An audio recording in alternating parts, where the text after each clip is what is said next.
It's 4 p.m. on Wednesday, November 12th here in Seoul. Welcome to Arirang News. I'm Hyun-kyung. Our top story this afternoon, the leaders of China and the United States have spoken in one voice on the need to keep the Korean peninsula free of nuclear weapons. In a joint press briefing on Wednesday following bilateral talks in Beijing, U.S. President Obama said North Korea should not and cannot be allowed to succeed in its nuclear development. Chinese President Xi Jinping called for an early resumption to six-party nuclear talks, reaffirming that the issue needs to be solved through dialogue. China is firmly committed to the denuclearization of the Korean peninsula and to peace and stability on the Korean peninsula. We maintain that we should address the Korean peninsula issue through dialogue and negotiations.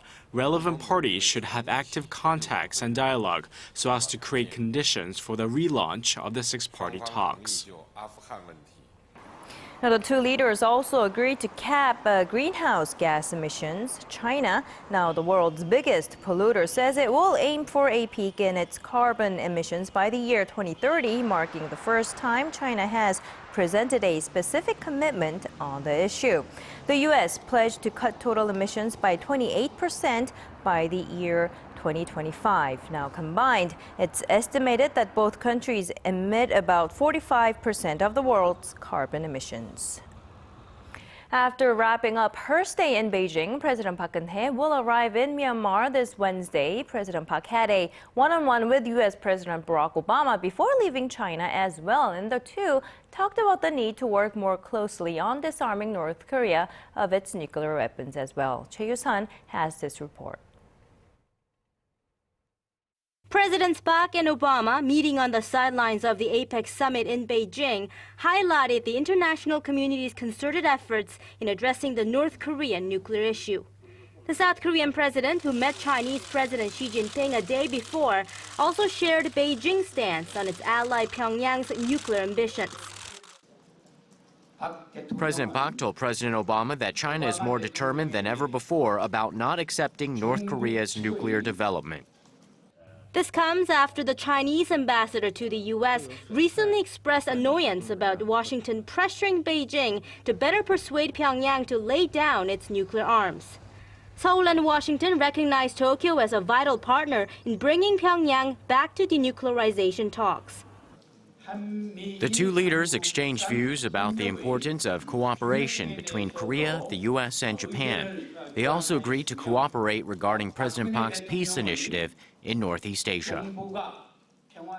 In response to some media speculation that President Park's endorsement Tuesday of Beijing's roadmap for a free trade area in the Asia-Pacific may upset Washington, Seoul's foreign ministry official clarified that all 21 APEC members, including the U.S., supported it. President Park heads to Myanmar on Wednesday for the ASEAN Plus 3 and East Asia summits. There, she will talk about the security situation on the Korean peninsula and address global issues such as the Ebola outbreak and threats posed by Islamic State militants in the Middle East. Choi Yoo-sun, Arirang News, Beijing. So the APEC summit came to an end on Tuesday. One of the major outcomes of this year's meeting, at least for China, was garnering support for building a regional trade bloc, which would include countries that account for around half of the world's trade. Connie Kim has more.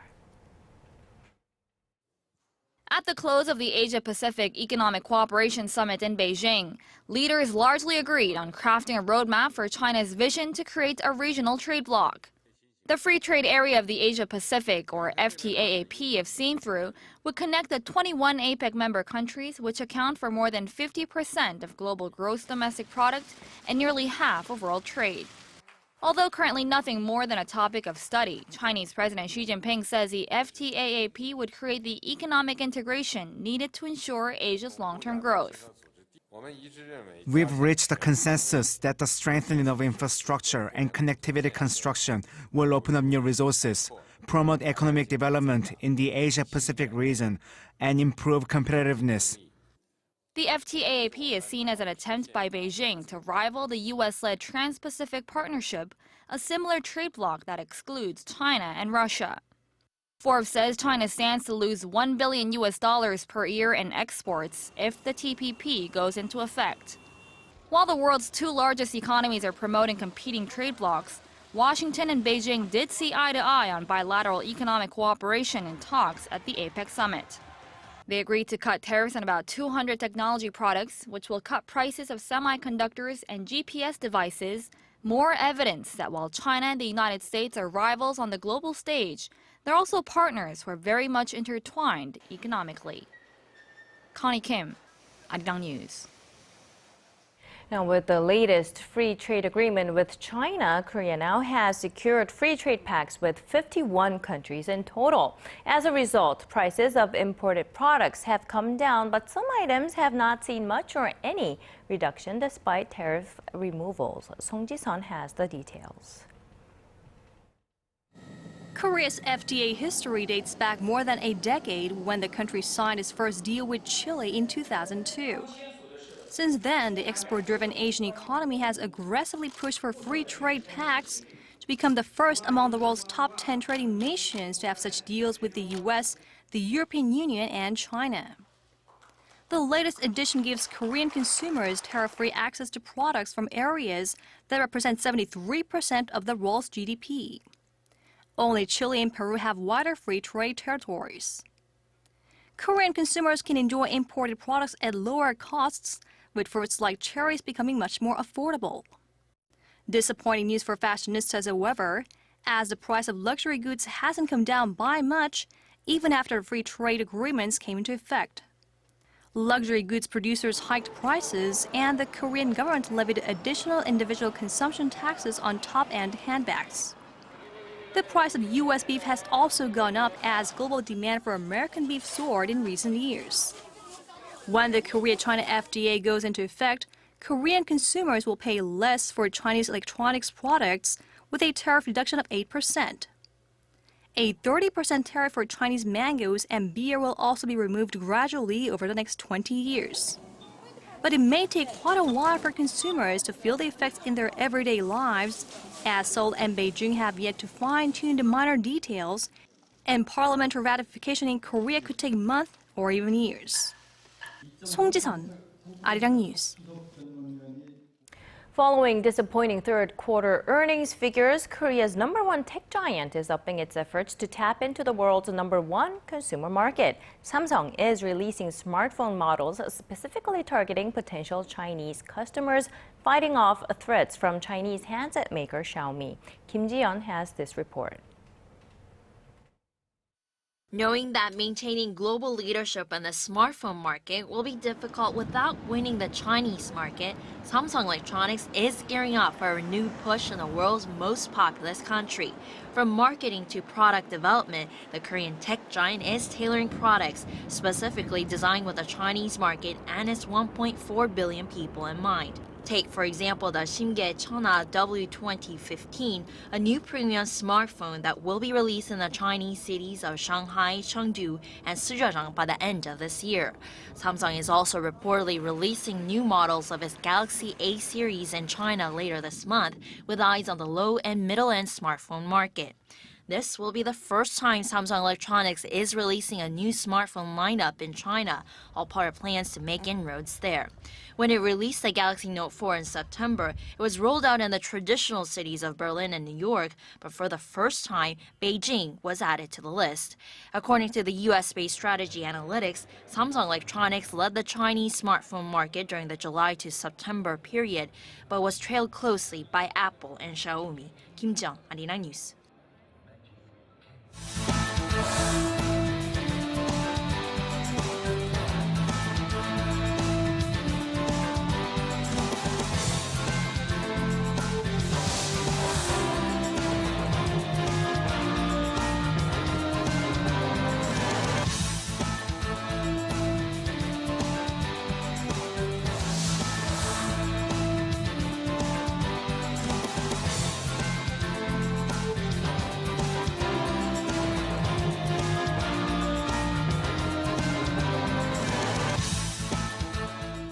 Korea's import prices dropped for the 8th straight month in October. The Bank of Korea attributes the fall to slumping global oil prices. This is the first time that the prices have been on a downward trend for 8 consecutive months in some 13 years. The central bank says import prices went down 0.9% last month from September as crude oil prices dropped by more than 10% during the period. When compared to a year earlier, figures fell more than 7%, marking the 26th straight month of decline on a year-on-year basis. Export prices, however, rose 0.7% in October from a month earlier due to the weakened local currency against the U.S. dollar. Now, almost all of our daily errands can now be taken care of through smartphones these days. Long gone are the days when you had to physically go to the bank for simple transactions. At least that's the case in Korea. And now, local banks as well as app developers are planning on providing even more financial services on smartphones. Shin Se-min reports on this trend. Banking through smartphones is becoming easier and more common. What started with simple transactions is now shifting to more complex ones, like applying for mortgage loans. Uri Bank is hoping to release a product early next year that would let users submit essential information for such loans through a smartphone app. The information would then be looked over and evaluated by a bank representative. It's just one example of businesses using smartphones to tap into the financial services market. This week, mobile messaging service Down Kakao rolled out Bank Wallet Kakao, a service that allows users to transfer money to friends much like they would send a text message. It allows users to wire up to 100,000 won, or roughly $90 per day, without having to know the recipient's account information.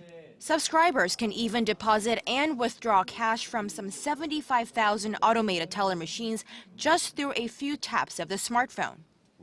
Still, there are some risks. Currently, the roles that IT corporations and banking institutions are playing has not been revealed, so it's possible that improper management or other problems could arise. Customers need more clarification as what they are doing involves sensitive financial information. Providing greater security will be key to expanding the market even further, especially with concerns still present after the personal data of at least 20 million bank and credit card users in Korea was leaked earlier this year. Shin Se-min, Arirang News. And in Korea's job market, slowing economic conditions in Korea have led to a decline in job growth. Some 400,000 jobs were added in October from a year earlier, marking the slowest on-year job growth since June. The total number of people at work stands at nearly 26 million. The agency attributes the slow growth to the falling number of jobs in the farming sector stemming from slumping agricultural goods prices. The nation's jobless rate went up by 0.4 percentage points to 3.2 during the same period. Finance Ministry officials forecast that factors such as slow economic recovery and external uncertainties will continue to limit job growth in the coming months. Now, if you plan to be living in Korea in the year 2024, the job you might want to have at that time would be in the gas and energy sectors. The Korea Research Institute for Vocational Education and Training says energy technicians, gas researchers, and hygiene inspectors were the occupations with the greatest potential for growth over the next 10 years. The research was based on 7 factors, including compensation, employment stability, and working conditions. The institute adds the results reflect growing interest in renewable energy, safety, and welfare. Now, other jobs that made it onto the list include aircraft technicians, food service administrators, and researchers in the life sciences industry. The Korean currency dipped to its lowest level in over a year against the U.S. dollar during trading this Wednesday. The won closed the day at 1,096 won against the greenback, but inched over the 1,100 won mark at one point. That's the weakest it had gone since September last year. The trend is working in parallel with the slide of the Japanese yen against the U.S. dollar. Korea's first vice finance minister said last week that authorities will continue to intervene to counter the weak yen's side effects on the Korean economy. With the U.S. Federal Reserve ending its stimulus program and the Bank of Japan expanding its monetary easing, analysts predict the won will remain weak and hover around the 1,100 won per dollar mark for some time.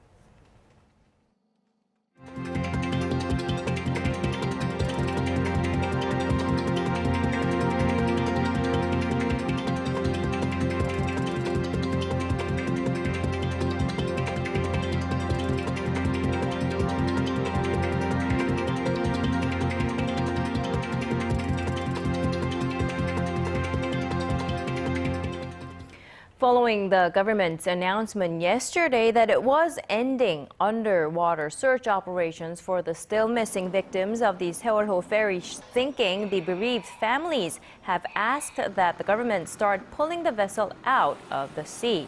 The Oceans Ministry says the salvage operation will take at least 1 year and cost more than 100 billion won, or roughly 90 million US dollars. Officials add that it could rather take even longer depending on tidal and weather conditions. And moving on to a different story, a resolution calling for North Korea to be referred to the International Criminal Court for human rights violations could be adopted by a UN General Assembly committee as early as next Tuesday. Citing a diplomatic source at the United Nations, a Seoul-based Yonhap News Agency reports that the committee will hold a vote sometime between November 17th and the 26th. The source added, however, that there is a possibility UN and member nations close to North Korea, such as China, could propose a revised draft to tone down the resolution. Although UN General Assembly resolutions are not legally binding, if adopted as is, the latest resolution is expected to further pressure Pyongyang to sort out its abysmal human rights situation.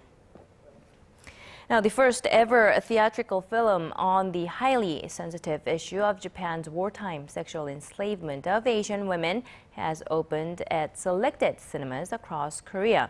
Our cultural correspondent Park Ji-won had a chance to meet with the director. Take a look. The film recounts the story of a victim of Japan's wartime system of sex slavery who was taken to a military brothel in China when she was a teenager. Although documentaries and animations have been made about this issue in Korea in the past, this is the first fictional film released on the topic. And while employing elements of mystery, the film is based on testimonies given by the victims. The film's director Chu Sang-rok says he made the film with a sense of urgency as the victims are succumbing to old age. More than 1,000 films have been made about the Holocaust, and although Japan's sex slavery system is another historic tragedy, I found it odd that not even one fictional film has been made on the issue. Due to the film's intense subject matter, it was hard to raise funds for its production. The film's budget was less than 350,000 US dollars, which came partly from the Korean Film Council, crowdfunding by the public, and a private donation by the head of the production company. All of the actors in the film waived their usual fees, appearing in the picture for free. The director hopes the film can deliver a powerful message to viewers. It's about how history affects the present and shows us what lessons can be learned from the past. I think we need to remember this awful tragedy rather than shutting our eyes to the issue. We have a responsibility to tell the story to our future generations to ensure such awful things never happen again. Tuning Fork will open in China early next year. And that's not all. 2 more films on the issue are also set to hit the big screen soon. Park Ji-won, Arirang News. Now, in other news, scientists at the European Space Agency may make history Wednesday, Central European time, in landing a probe on a comet. If successful, it will mark a milestone, with the lander transmitting data of the comet to Earth for about a year. Son Jung-in has more. Today may be the most pressing moment for scientists at the European Space Agency as they make final preparations for a groundbreaking comet landing. After traveling 6 billion kilometers since it was sent into space 10 years ago, the agency's 100-kilogram lander Philae will finally be separated from its mothership Rosetta and sent to the surface of a comet. The chaser became the first ever spacecraft to catch up with the comet in August and has been orbiting the comet called Churyumov-Gerasimenko for the past 3 months. If the landing is successful, the probe will accompany the comet on its trip around the sun with the aim of finding answers about the solar system and the origins of life. However, scientists say it's too soon to pop the champagne, as the flying and landing the probe is a very complicated process. The mission leader at the Operations Center hopes the probe, if everything goes to plan, will help scientists learn more about the composition of comets. Of course, we fly Rosetta to learn everything about comets. For example, what are they made of? What kind of water is on the comets? Is it the same type of water that we find on Earth? It will take Philae about 7 hours from the moment it's released from Rosetta to cover the roughly 20 kilometers to land on the comet. The touchdown is expected to occur 30 minutes past midnight on Thursday, Korea time. Given that it takes around half an hour for radio signals to reach Earth, the mission's success or failure will only be able to be confirmed at 1 a.m. Thursday. 손정인, Arirang News. And now shifting to some fashion tips. It can be tricky keeping up with the day's ever-changing fashion trends, but a couple of looks are shaping up to be the favorites of this winter season here in Korea. Our Im Yoon-hee has this story. What's the hot fashion trend coming down the walkway this winter? As the coats begin making their seasonal debuts, this winter, be sure to keep your military-style apparel on hand. Camo print jackets and sweaters are turning out to be the it items this season. With casual military styles on the linings, you will see luxurious pearl studs, making it look like a premium piece. Another look you'll be seeing more of this winter is a cocoon-style coat. Ditch the tight coats and shoulder pads and go for a casual yet chic look with the generous cocoon coat. The shoulder parts are rounded and loose, so it's slightly a free style, so pair it with leggings or tight pants to look slim and pretty. Plus, you can't forget the fur. Whether it's a little accent or a full coat, it'll keep you warm while still keeping you fashionably up to date. This winter, steal the scene with these hot looks. Im Yoon-hee, Arirang News.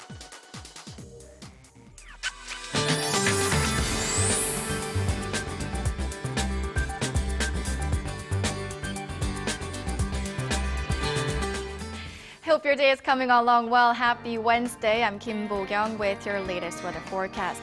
Conditions are chillier after some light showers, and clouds are moving in nationwide, which may lead to drizzles or possibly snow in some regions, including Seoul, later tonight. Make sure to dress warmly when heading out, as daytime highs are 1 to 5 degrees lower compared to yesterday. This, accompanied by strong winds, are making conditions feel even colder. In fact, a strong wind watch has been issued for areas along the eastern and western coasts. Otherwise, cold air will move in overnight, pulling down the numbers. Tomorrow is college entrance exam day here in Korea, and the morning low in Seoul should dip to -3 degrees, with the daytime highs only reaching up to 5. On to the readings. Seoul hits 9, Daegu 15, Gwangju 14, Busan reaches 17. On to other regions. Daejeon makes it to 12, Jeju 16, Dokdo peaks at 14. Those are the updates we're following at this hour. Here's a look at the international weather.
And that brings us to the end of our newscast. Thank you for watching. We'll be back with more updates in about 90 minutes time at 6 p.m. Korea time.